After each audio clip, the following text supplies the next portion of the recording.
Hello नमस्ते प्रेक्षकांनो, आज आपण ठरलं तर मग या मालिकेचा आजचा म्हणजे 9 ऑगस्टचा रिव्ह्यू ऐकणार आहोत.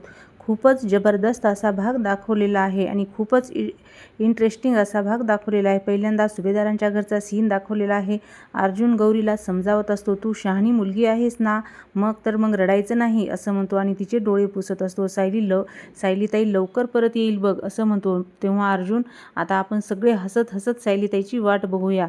तेव्हा गौरी म्हणते, तू सुद्धा रडू नकोस ना, तू रडलास तर आणखीन उशीर होईल सायलीताईला असं गौरी अर्जुनला सांगत असते. तेव्हा अर्जुनचे डोळे पुसते आणि मग म्हणते, सायलीताई आली की परत तिला जाऊच देणार नाही, तिला घट्ट धरून ठेवणार, मग तू तिला कुठेही घेऊन जाणार नाही ना असं गौरी अर्जुनला म्हणत असते. तेव्हा अर्जुन तिला जवळ घेतो आणि मिठी मारतो आणि अर्जुनला सुद्धा खूप वाईट वाटत असतं आणि मग म्हणतो, नाही, मी तुझ्या सायलीताईला कुठेच घेऊन जाणार नाही, ती तुझ्यासोबतच राहणार असं अर्जुन त्या गौरीला म्हणत असतो आणि तिचे डोळे पुसतो. मग मधुभाऊ म्हणतात, कुसुम तिला घरी घेऊन जा. तेव्हा कल्पनाताई म्हणतात, गौरी जेवली का नाही, तर मी पटकन काहीतरी बनवते असं कल्पनाताई म्हणतात. तेव्हा कुसुम म्हणते, नाही राहू द्या, मी तिला घरी घेऊन जाते आणि काहीतरी खाऊ घालते आणि लवकर झोपवते. मग गौरी म्हणते, पण मला सायलीताई इथे येणार आहे तर मी इथेच राहणार. तेव्हा कुसुमताई म्हणतात, नंतर सायलीताई इथे आली ना तर आपण परत येऊ बाळा. तेव्हा गौरी म्हणते, पण मी इथेच राहते ना, मग सायलीताई आली की मी लगेच भेटेल तिला. तेव्हा मधुभाऊ म्हणतात, हे बघ बाळा, सायलीताई आली ना आम्ही तुला बोलवून घेऊ. कुसुमताई म्हणतात, कुसुमताई तुला घेऊन येईल. तेव्हा गौरी म्हणते, तुम्ही मला नाही सांगितलं तर मी इथेच राहणार. तेव्हा श्वेताताई पण इथेच राहते ना, मग मी पण इथेच राहणार. तेव्हा श्वेता म्हणते, गौरी बाळा, असा हट्ट नाही करायचा. तेव्हा प्रतापराव म्हणतात, तिला राहू दे ना इथे. अस्मिता म्हणते, हो ना, स्मित पण छान खेळेल तिच्यासोबत आणि मी आहेच की दोघांनाही सांभाळायला असं श्वेतासुद्धा म्हणते. आणि मग अर्जुन म्हणतो, सायली परत आल्यावर बघू आपण. तेव्हा अश्विन म्हणतो, इथे तिचं मन लागलं तर ती रडणार सुद्धा नाही. तेव्हा मधुभाऊ म्हणतात, तुम्ही सगळे एवढं म्हणतात तर राहू दे तिला इथे असं मधुभाऊ पण म्हणतात. आणि मग अर्जुन, मी आलोच म्हणून तिथून निघून जातो आणि मग श्वेता गौरीला उचलून घेते आणि ती लांब जाऊन उभा टाकते. तेव्हा कुसुमताई म्हणतात, चला मग निघूया. आणि मग गौरीला म्हणते, गौरी बाळा, येते मी असं म्हणते आणि रडायचं नाही आणि मस्ती नाही करायची असं कुसुमताई गौरीला सांगत असते. आणि मग तिथून कुसुमताई सुद्धा जाते. आणि मग चैतन्य म्हणतो, मावशी मी पण निघतो, उद्याची हिअरिंगची तयारी करायची आहे. आणि मग चैतन्यसुद्धा जातो. आणि मग अस्मिता गौरीला घेते आणि म्हणते, चल तुला मी स्मितला भेटवते असं म्हणते आणि ती गौरीला घेऊन जाते. ही ना माझी रूम आहे असं म्हणते आणि ती स्मितला घेऊन जाते. आता श्वेता मनातल्या मनात म्हणत असते, कशी पडलेली तोंड बघायला ना खूप मज्जा येते मला, कोणाच्याही तोंड्यावर इतक्यात तर हसू येणार नाही असं म्हणते आणि ती खूप खुश होते. आणि मग परत इकडे जेलमधला सीन दाखवलेला आहे. प्रियाचा सीन दाखवलेला आहे. प्रिया म्हणते, सायली इथे आल्यामुळे खूप मोठा प्रॉब्लेम होऊन बसला आहे असं त्या कॉन्स्टेबलला म्हणत असते, म्हणजे सीमा हवालदारला. कसला प्रॉब्लेम? तेव्हा प्रिया म्हणते, माझं घर असल्यासारखं तुझा फोन वापरायचे मी इथे आल्यामुळे, पण मला आता नाही वापरता येणार, मोठी रिस्क घेतल्यासारखं होईल. आणि ती सायली आहे ना, ती सायली सारखी घारीसारखी नजर ठेवून असेल माझ्यावर. तेव्हा सीमा म्हणते, बरं झालं, इथून पुढे आता तुला माझा फोन नाही देता येणार असं म्हणते. तेव्हा प्रिया म्हणते, इथून तुझं काम संपत नाही, उलट वाढतंय. आता माझे सगळे फोन तू अटेंड करायचे आणि काय काय होतं ते मला कळवत राहायचं. आणि जर काही महत्त्वाचं असेल, श्वेताला किंवा सचिनला बोलायचं असेल, महत्त्वाचं असेल, तेवढा फोन मला आणून द्यायचा असं म्हणते. तेव्हा ते हवालदार म्हणते, कळलं का, पण माझे पैसे वाढवायचे तेवढं बघा ना. तेव्हा प्रिया म्हणते, ते सचिनला बोलायचं, हे काम तो करतो. सचिनला कॉल लाव, त्याला विचार की तो उद्याच्या हेअरिंगची सगळी तयारी झाली की नाही, सगळं कळवत राहिलं पाहिजे. तेव्हा ती हवालदार म्हणते, अगं सचिन साहेबांचा आत्ताच फोन आला होता, तो कोण वकील आहेत ना ते तेव्हा प्रिया म्हणते, शेंडे वकील, हां त्यांचं काय? तेव्हा ती सीमा हवालदार म्हणते, शेंडे वकीलनी केस घेतलेली आहे आणि सायली ला जेल नक्की होणार असं ती सीमा हवालदार सांगत असते. तेव्हा प्रिया म्हणते, त्या हवालदारची तर हाताने पप्पीच घेते आणि म्हणते की तुझे पैसे वाढवायला हवेत, सायली इथे आल्यामुळे फार काही करावं लागणार नाही, आता जे काही करायचं आहे ना ते सचिन आणि महिपतच करतील असं प्रिया म्हणत असते आणि हसत असते. आणि मग आता इकडे सायली आलेली असते जेलमध्येच आणि मग ती सीमा हवालदार म्हणते, असं बोलत असते ते, असं म्हणत असते. तेव्हा प्रिया म्हणते, शुक शुक करून तिला शांत बसवते. कारण सायली आलेली आहे असं तिला दिसते. आणि मग प्रिया खुणावून सांगते आणि मग ती सीमा हवालदार पाठीमागे फिरून पाहते. मग इकडे सायलीला जी आशा हवालदार असते ती सायलीला म्हणते, सायली तुझा चेहरा असा का दिसतोय? परत काही त्रास तर होत नाही आहे ना तुला? श्वास लागला तर नाही आहे ना? तेव्हा सायली म्हणते, नाही नाही मी बरी आहे. तेव्हा ती आशा हवालदार म्हणते, हे बघ परत श्वास लागला किंवा उलटीसारखं वाटलं ना तर लगेच मला हाक मार. तू अगं 2 जीवाची आहेस, थोडी काळजी घ्यायलाच हवी ना? तेव्हा सायली म्हणते, 2 जीवाची तर प्रियासुद्धा आहे. तेव्हा ती आशा हवालदार म्हणते, मी ना खूप वर्ष काम केलं आहे, मला माणूस कळतो. सायली तू एकदम साधी आहेस, खूप तुझ्या बाबतीत काही ना काहीतरी चुकीचं घडलं असेल बघ.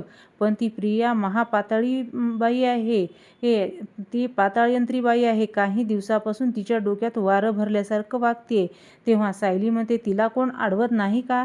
तेव्हा ते हवालदार म्हणते, अगं इथे असलेच एक एक नमुने आहेत, कोणाकोणाला सुधरत बसायचं म्हणते. आणि मग ती लॉक लावते आणि मग लॉक काढते आणि सायलीला आतमध्ये पाठवते. मग ती सीमा जोरात म्हणते, सीमा कॉन्स्टेबल जी प्रियाची असते त्या प्रियाला, जेलर मॅडम म्हणत होत्या तुमचा आवाज खूप येतोय, परत आवाज यायला नको. तेव्हा प्रिया म्हणते, मला बाथरूमला जायचे, त्याची तरी परवानगी मिळेल ना? तेव्हा ती हवालदार नाटक करून म्हणते प्रियाला घेऊन जाते तिथून. मग ती आशा हवालदार म्हणते, ती सीमा कॉन्स्टेबल बघावं तेव्हा प्रियाच्या सेलमध्ये असते, दोघींचं चांगलं जमलंय. तेव्हा सायली म्हणते, सीमाताईमुळे प्रियाचा नक्कीच काहीतरी फायदा होत असेल म्हणून तिला धरून ठेवले.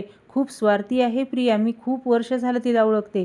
तेव्हा ती आशा हवालदार म्हणते, बरं जाऊ दे, डोक्याला जास्त ताप करून घेऊ नकोस, नाही तर तुझी तब्येत बिघडेल, काळजी घे म्हणते. आणि आशा कॉन्स्टेबल तिथून निघून जाते. आणि मग सायली जाऊन तिच्या बेंचवर बसलेली असते आणि भिंतीला डोकं लावून बसते आणि तिला घरचं सगळं आठवतं, परत अर्जुनसोबतचे काही क्षण.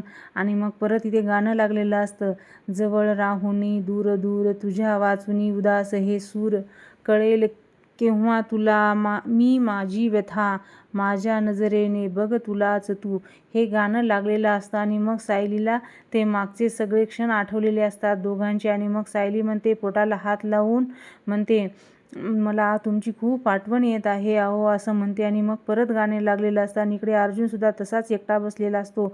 सायलीची जी वही असते ती तिथेच असते, ती पानं वाऱ्यामुळे उलटत असतात आपोआप आणि खूप वारं सुटलेलं असतं. मग वहीकडे पाहतो आणि रडत असतो.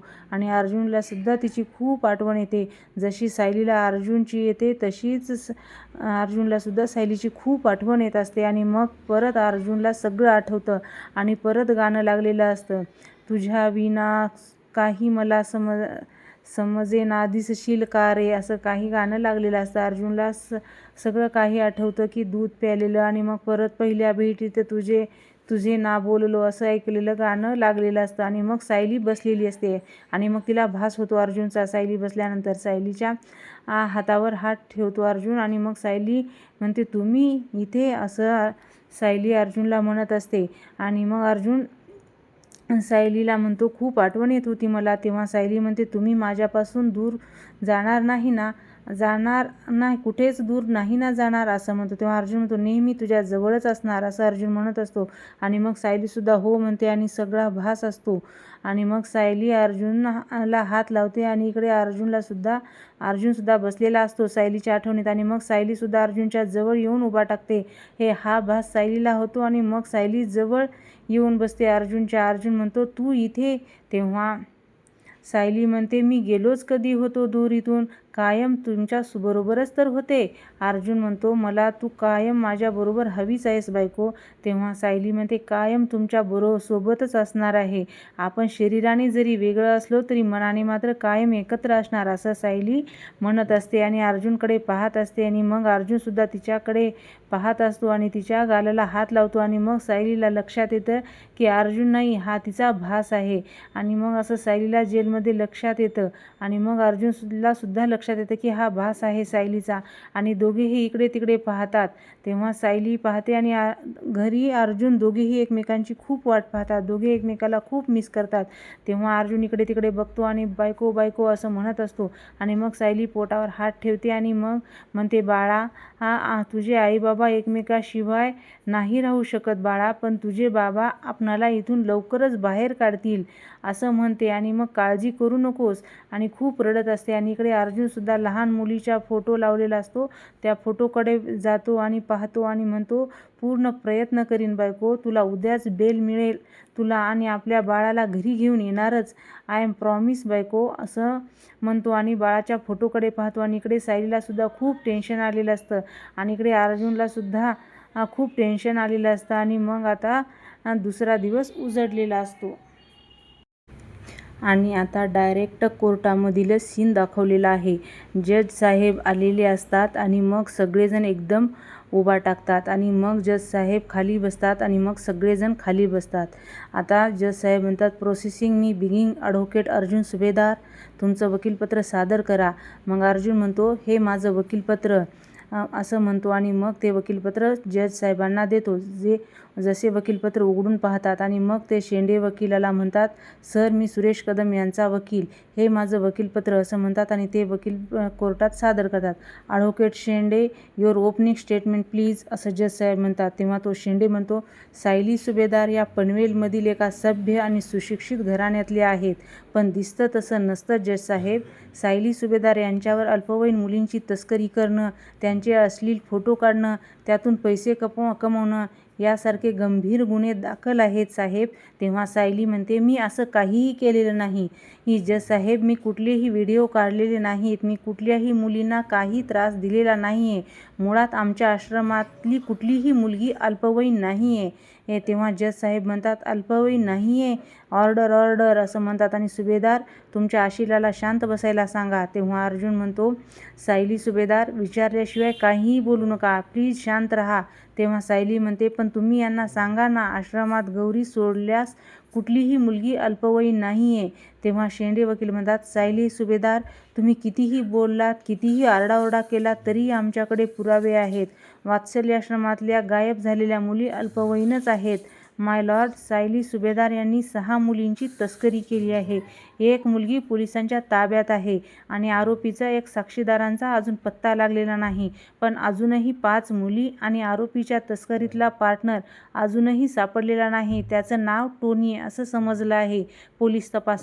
पोलीस तपास करत आहेत. इन्स्पेक्टर जगदीश निकम यांनी प्रथमदर्शनी पुरावे गोळा केलेत.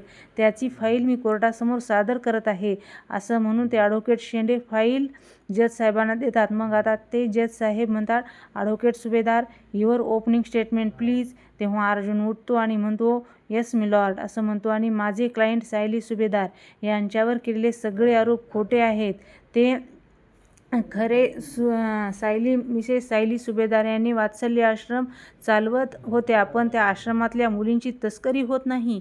उलट त्या आश्रमातल्या लहान मुलांना, अनाथ मुलांना प्रेम दिलं जातं, माया मिळते, त्यांना राहायला जागा मिळते. त्या आश्रमात राहणारी कोणतीही मुलगी 18 वर्षाच्या आतली नाही. त्यामुळे मिसेस सायली सुभेदार यांच्यावर पोक्सो लागू शकत नाही आणि म्हणूनच आज मी बेलसाठी अपील करतोय मिलॉर्ड.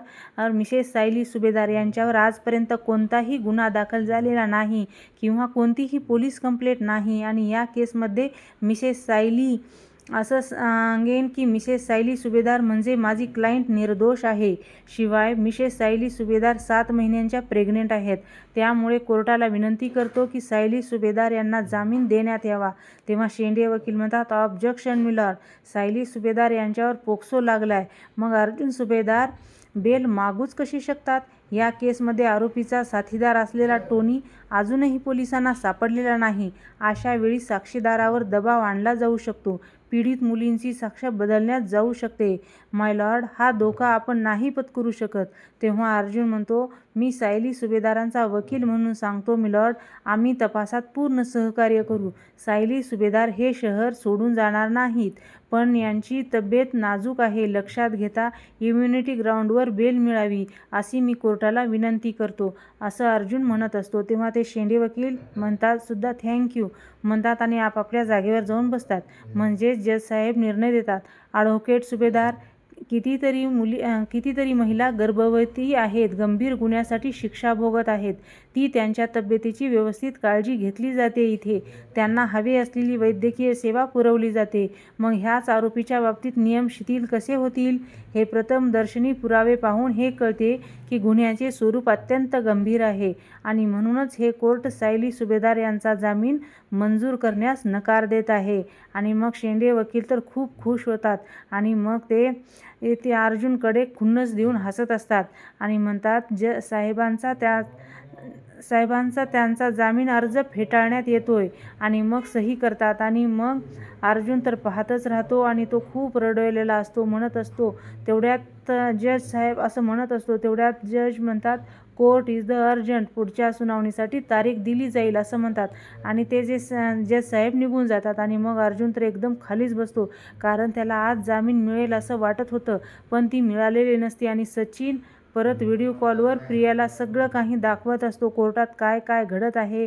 सचिन पुन्हा चैतन्य म्हणतो अर्जुन सायली वहिनीला घेऊन जात आहेत. आणि मग अर्जुन उठतो आणि सायलीकडे जातो आणि म्हणतो की इन्स्पेक्टर निकम मला 5 मिनिटं वेळ द्या, भेटू द्या ना, बोलू द्या. निकम म्हणतात फक्त 5च मिनिटं. हो फक्त 5च मिनिटं असं म्हणतात. तेव्हा अर्जुन म्हणतो आय एम रिअली सॉरी, मी तुला बेल नाही मिळवून देऊ शकलो बायको, आणि खूप रडत असतो. तेव्हा डोळे भरून आलेले असतात. सचिन आणि राकेश खूप हसत असतात आणि मग प्रियासुद्धा जेलमध्ये बसून हसत असते. राकेश म्हणतो आपल्याला जे हवं होतं तेच झालं, प्रिया सायलीला जामीन नाकारला आहे असं ते सचिन आणि राकेश प्रियाला सांगत असतात. तेव्हा अर्जुनचं तोंड बघ, त्याचं तोंड कसं पडलं आहे असं राकेश म्हणतो व्हिडिओ कॉलवर प्रियाला. मग सायलीचा चेहरा बघ कसा रडवेलेला झाला आहे असं प्रिया म्हणते. हेच तर हवं होतं मला असं जेलमध्ये बसून प्रिया म्हणत असते. तेव्हा सचिन म्हणतो राकेश तू बोलत बसू नकोस, तू इकडे तिकडे बघ, कोणी बघते का? इथे सायली अर्जुनवर फोकस करतो मी आणि तू इकडे तिकडे नजर ठेव. मग सायली अर्जुनला म्हणते तुम्ही का सॉरी म्हणताय? मला माहिती आहे माझ्यावर लागलेले गुन्हे खूप गंभीर आहेत आणि मला बेल मिळेल अशी मी आशा ठेवलेली नव्हतीच, मनाची तयारी करून आले होते. तेव्हा सॉरी असं तेव्हा म्हणतो. तेव्हा सायली म्हणते तुम्हाला आज ओळखते का मी? मला माहिती आहे ना तुम्ही किती मेहनत करत आहात. तुम्ही या केसमधून सोडवलं होतं कारण तुमची जिद्द आणि चिकाटी, आणि आताही तुम्ही तेच करताय मला माहिती आहे. पण एखादी गोष्ट सुटायला जेवढी वेळ लागते तेवढा वेळ लागणारच आहे ना. ठीक आहे, पण मला काळजी वेगळ्याच गोष्टीची आहे. तेव्हा सायली म्हणते तेव्हा सोनल जरी सुटलेली असली तरी मानसी आणि इतर मुली त्यांच्या तावडीत आहेत. बाकी मुलींचा मला माहीत नाही, पण मानसी मला बरीच वर्ष ओळखते, तिच्याकडून आपणाला सत्य काय आहे ते कळेल. तेव्हा अर्जुन म्हणतो हो सायली हे म्हणते आणि बघा आम्हाला माझी काळजी नाही आहे, पण मला मुलींची जास्त काळजी मला भीती वाटते, त्यांची जास्त काळजी वाटते. तुम्ही काहीही करून त्यांना लवकरात लवकर शोधून काढा. तेव्हा अर्जुन म्हणतो टेन्शन घेऊ नकोस, मी लवकरात लवकर शोधून काढेन. आणि अर्जुन सायली म्हणते तुमचा असा पडलेला चेहरा मला बघवत नाही, माहिती आहे ना तुम्हाला. आता रडायचं नाही लढायचं असं सायली म्हणते. तेव्हा अर्जुन म्हणतो आणि जिंकायचं सुद्धा. आणि मग इथेच आपला आजचा भाग संपतो. आता उद्याचा प्रोमो दाखवलेला आहे. अर्जुन सायलीला विचारत असतो सोनल आश्रमात आली तेव्हा फॉर्म भरताना तिच्या वयाबद्दल काही बोलणं झालं होतं का? तेव्हा सायली म्हणते नाही असं काही बोलणं झाले नव्हतं, पण एक गोष्ट मला आठवते. तेव्हा अर्जुन म्हणतो कुठली गोष्ट? तेव्हा सायली म्हणते तिने सांगितलेलं होतं की त्या दिवशी जत्रेत आग लागली होती ना, त्या दिवशी सोनलचा 3रा वाढदिवस होता. आणि अर्जुन म्हणतो या सोनलने दिलेल्या माहितीप्रमाणे 2008 साली ती 3 वर्षाची झाली होती. तेव्हा 2008 सालीच सायली म्हणते 2008 सालीच जत्रेत आग लागली होती. तेव्हा अर्जुन म्हणतो म्हणजे आता तिचं वय 21 वर्ष असणारच असं म्हणतो. आणि इथेच आपला आजचा प्रोमोसुद्धा संपतो. आता उद्याच्या भागामध्ये काय काय होणार आहे ते पाहण्यासाठी आपल्या चॅनलला लाईक करा, शेअर करा आणि सबस्क्राईब करायला विसरू नका.